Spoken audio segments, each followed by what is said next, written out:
দেখতে বন্ধু ভিডিওটা কেমন হয়েছে? আরে বন্ধু, ভিডিওটা খুব সুন্দর হয়েছে।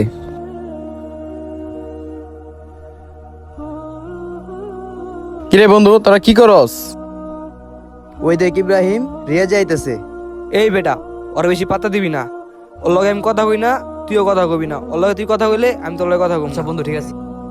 কিরে বন্ধু, কি দেখস তোরা? আমার একটু দেখা, আমি দেখি। এই বেটা, তুই কান্দা দিলি গেলি গা তোর লগের আমি। এই তরিকুল, কিছু কষ্ট না গেলে করে। এই বেটা, এই তুই যা এখান থেকে। তুই আমগুলো গাইছিস কি লিগা? ফাইজলামি করস বেটা? আমরা তোর বড় ভাই না? যা এখান থেকে যা। কি করস বেটা? তুই চালাস একটা বাটন ফোন, তোর কাছে কি আছে?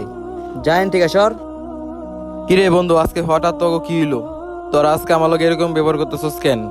আর তরিকুল, তুই আমার সাথে এরকম ব্যবহার করতে পারলি? এই বেটা, কে তোর বন্ধু? আমি তোর লগের চালাস একটা বাটন ফোন। টাচ ফোন চালানোর যোগ্যতা আছে তোর? তারপর তুই আমার লগে চলতে আইস। এই বেটা যা যা। এই বেটা যা, তুই আমার লগে মিশবি না। আয় তো বন্ধু।